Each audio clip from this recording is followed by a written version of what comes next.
अच्छा भाई, आज का हमारा टॉपिक जो है वो है male reproductive system. Male reproductive system में क्या होता है, मैं थोड़ा सा आपको इसका ओवरव्यू पहले दे देता हूँ, ठीक है। फिर हम आपकी बुक में देखेंगे क्या क्या बातें।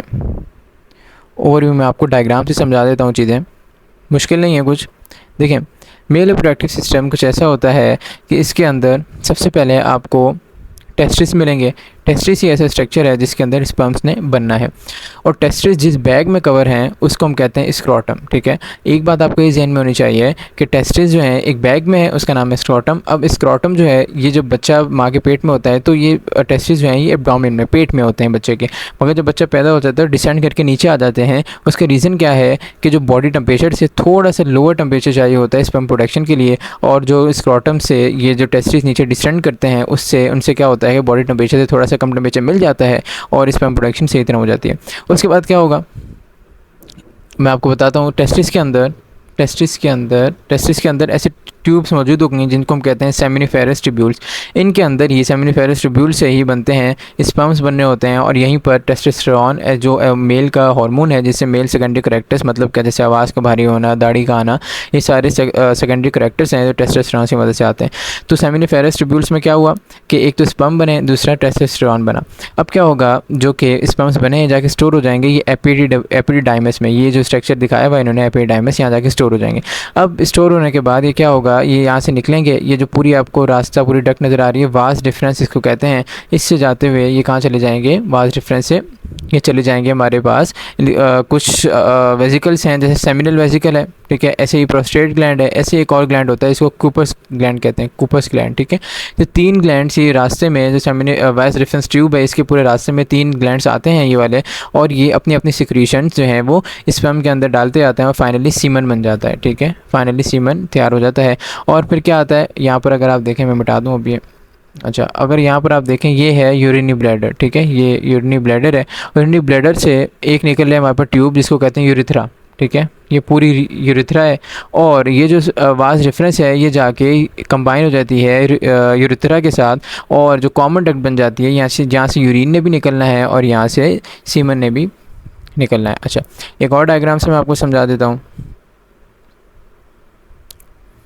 देखिए, इसमें थोड़ा सा और सिंप्लीफाइड है। इसमें क्या है, सबसे पहले हम देखते हैं टेस्टिस को। ये आ गया टेस्टिस, ठीक है। और टेस्टिस जो है जिस बैग में बंद हैं उसको हम क्या कह रहे थे, हमने ऊपर अभी देखा है, यहाँ पर शायद वो मेंशन नहीं है, ठीक है। स्क्रोटम कह रहे थे, स्क्रोटम, ठीक है, जिस बैग में टेस्टिस बनते हैं।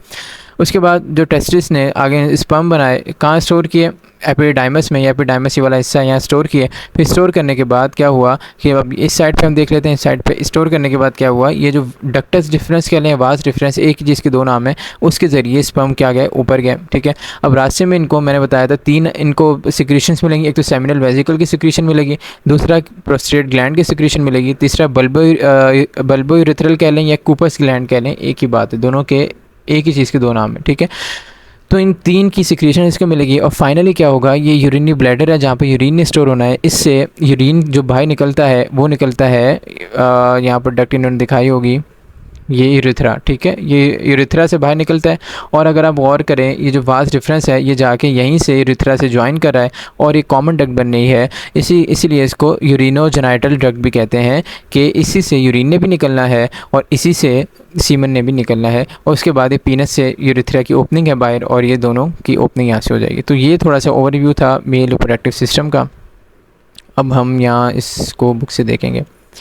अच्छा, ये देख लिया था। अच्छा, अब देखने male reproductive system. Male reproductive system जो है ये कंसिस्ट ऑफ इंटरनल और एक्सटर्नल जेनिटिलिया, ठीक है। जो एक्सटर्नल जेनिटिलिया है वो क्या है, वो स्क्रोटम और पीनस है, और बाकी जो पूरा हमारे पास जो डक्ट्स हैं जो कि हमें नज़र नहीं आ रही वो सारे क्या है, इंटरनल जेनिटिलिया है। इंटरनल जेनिटिलिया में क्या क्या इंक्लूड है, गोनैड्स हैं, ठीक है, जहाँ पर सेक्स सेल बनने हैं। उसके बाद टेस्टिस हैं, और जहाँ स्पर्म बनने हैं, और एसेसरी स्ट्रक्चर जो कि मैंने आपको पूरे डायग्राम से बताया जहाँ से स्पर्म वगैरह बनने हैं, वो सारे क्या होते हैं, इंटरनल जेनिटिलिया। और एक्सटर्नल जेनिटिलिया में क्या आता है, स्क्रोटम और पीनस जो है एक्सटर्नल जेनिटिलिया में, मतलब बॉडी से बाहर है। अच्छा भाई, अब गोनैड्स जो टेस्टिस हैं, ठीक है, जो स्क्रोटम में बंद थे, वो क्या है, प्रोड्यूस स्पर्म भी प्रोड्यूस करते हैं, और मेल सेक्स हार्मोन जो कि टेस्टोस्टेरोन, जिसको हम नाम दे रहे थे टेस्टोस्टेरोन, ये दोनों प्रोड्यूस करते हैं, जिसका फंक्शन है कि सेकेंडरी करैक्टर देना मेल को। उसके बाद 2 जो हमारे पास ये जो हैं टेस्टिस जो है यही मेंशन है, दो दे डेवलप इनसाइड एब्डोमेन, जब बच्चा माँ के पेट में होता है तो बच्चे के एब्डोमेन में होते हैं, बट बर्थ के बाद क्या होता है, come to lie before birth in scrotum, ये बॉडी से बाहर आ जाते हैं एक पाउच में, इसको स्क्रॉटम कहते हैं, और located outside of the abdomen between thighs, ठीक है, एब्डोमेन के बाहर होता है। और स्क्रॉटम क्या करता है, maintain the testis at around 34 degrees, ठीक है, बॉडी का नॉर्मल टेम्परेचर 37, मगर मैंने बताया स्पर्म बनने के लिए थोड़ा सा कम टेम्परेचर चाहिए होता है, तो स्क्रॉटम से मदद से क्या होता है 34 मिल जाता है, 3 डिग्री कम है, और इसकी मदद से क्या होगा, स्पर्म प्रोडक्शन सही तरह हो जाएगी।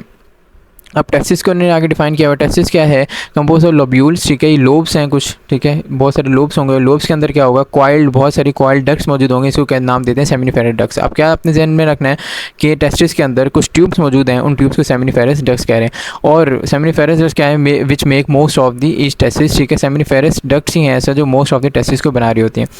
उसके बाद एक सेल्स मौजूद होते हैं, ट्यूब्यूल्स हैं, सेमिनिफेरस अगर ये डक्ट है, ठीक है, और इनके अंदर एक सेल्स मौजूद होंगे, इसको कहेंगे सेटोरी सेल्स, ये ट्यूब्यूल्स के अंदर जिसका काम क्या है, स्पर्म प्रोडक्शन काम है, और स्पर्म प्रोडक्शन का जो प्रोसेस का नाम देते हैं स्पर्मेटोजेनेसिस। क्या मतलब, देखें टेस्टिस है, टेस्टिस के अंदर कुछ ट्यूब्स मौजूद होंगे जिनको सेमिनिफेरस डक्ट्स कह रहे हैं, और सेमिनिफेरस डक्ट्स के अंदर कुछ सेल्स होंगे, इनका नाम है सेटोरी सेल्स, और सेटोली सेल्स क्या बना रहे हैं, स्पर्म बना रहे हैं, ठीक है, 2-3 बातें आप याद रखेंगे तो आपको टेस्टिस का स्ट्रक्चर जो है वो आप लिख सकते हैं आराम से। उसके बाद एक्सेसरी डक्ट्स हैं, जो मैंने आपको पूरी डक्ट्स बताई थी, वो क्या है, स्पर्म मूव टुवर्ड्स एपिडाइमस, एपिडाइमस में क्या हो रहा था, ये स्टोर हो रहा था, और स्टोर हो रहा है, और कहाँ से बना है, produce in the seminal vesicle, ठीक है, सेमिनल ट्यूब्यूल्स में बना है और एपिडाइमस में जाके स्टोर हो गया। अब वास्ट डिफरेंस आएगा, sperm are kept in the epididymis, ठीक है, एपिडाइमस में रुकते हैं until they are ready for ejaculation, जो उसके बाद जब टाइम आ जाए एजैकुलेशन का और फुली डेवलप हो जाए, यहाँ पर मैच्योरेशन होती है एक्चुअली, ठीक है, एपिडाइमस में स्पर्म मैच्योर हो रहा होता है, तो मैच्योर होने के बाद क्या होगा, डक्टस डिफरेंस कह लें, वास्ट डिफरेंस कह लें, ये एक थिक वॉल ट्यूब है जिससे स्पर्म कैरी होता है फ्रॉम द एपिडाइमस और ये आगे जाता है। और ईच डक्टिव डिफरेंस जो है एक एम्पुला, एम्पुला का मतलब एक डायलेटेड रीजन, ऐसा कोई रीजन होगा जो कि थोड़ा सा फैला हुआ रीजन है, which is an expanded part, expanded part है जो कि स्पर्म को क्या करता है, स्टोर कर रहा होता है रिजर्वायर की तरह। अब क्या होगा, एजैकुलेटरी डक्ट एक होती है, one of the 2 hollow tubes created by joining the excretory duct of a seminal vesicle. जो सेमिनल वेसिकल जो है, देखें 2 चीज़ें हैं, मैंने आपको बताया था कि सेमिनल वेसिकल ऐसे वेसिकल्स हैं जिनसे सिक्रीशन निकले, 3 जगह सिक्रीशन आ रही थी, सेमिनल वेसिकल से, प्रोस्टेट से, और थर्ड सिक्रीशन जो है कूपर ग्लैंड थे। तो सेमिनल वेसिकल जो है जिससे सिक्रीशन आ रही है, सेमिनल वेसिकल से secretion, and the ampulla of vast difference, ठीक है, जैसे अगर मिसाल के तौर पे सेमिनल वेसिकल है, इससे डक्ट से सिक्रीशन आई, और वास्ट डिफरेंस जो है जो कि पूरी ट्यूब थी कैरी करी थी, उससे सिक्रीशन आई है, जहाँ मिल जाएंगे, ठीक है, ये इनको हम क्या कहते हैं, ये है हमारे पास एजैकुलेटरी डक्ट बन जाती है, ठीक है भाई। ये मेंशन है ejaculatory duct, one of the 2 hollow tube carried bye joining the excretory duct of the seminal vesicle, जो कि सेमिनल वेसिकल से आ रही है, and the ampulla of duct difference, दोनों से जो सिक्रीशन आ रही हैं, इनसे मिलने से क्या बन जाएगा, हमारे पास एजैकुलेटरी डक्ट बन जाएगी। उसके बाद जो डक्ट्स हैं serve to combine the sperm deposited in the ampulla with the fluids, ठीक है, ये बात ये मेंशन करना चाह रहे हैं, जितनी भी मैंने आपको तीनों ग्लैंड्स बताए हैं, कौन कौन से, सेमिनल वेसिकल, प्रोस्टेट और कूपर्स, इन तीनों की सिक्रीशंस आती हैं और आगे स्पर्म्स के अंदर ज्वाइन होती जाती हैं, मिलती जाती हैं, ये बात ये मेंशन करना चाह रहे हैं इसमें। उसके बाद फाइनली क्या होता है, यूरेथ्रा में ये ओपन हो जाता है और यूरेथ्रा से बाहर क्या निकल, पीनस से एजैकुलेशन हो जाती है। अब यूरेथ्रा का दूसरा नाम क्या है, यूरिनोजेनिटल डक्ट, क्यों, क्योंकि इससे यूरिनेशन भी होती है और स्पर्म एजैकुलेशन भी होती है, ये एक ही डक्ट की मदद से, इसलिए यूरिनो मतलब यूरिन के लिए, जेनाइटल मतलब जेनाइटल स्पर्म प्रोडक्शन के लिए, स्पर्म के बाहर निकलने के लिए, तो एक ही डक्ट यूज़ होती है, ठीक है। ये मेंशन है common tube for the urinary and reproductive discharge, ठीक है, ये बात आपको जहन में रखनी है, ये आपसे पूछने जाते हैं एमसीक्यू में। उसके बाद पीनस को थोड़ा डिफाइन किया हुआ है, क्या एक्सटर्नल जेनेटिलिया है और कॉपुलेटरी ऑर्गन है, मतलब इसी की मदद से जो है वो स्पर्म का डिस्चार्ज हो रहा है।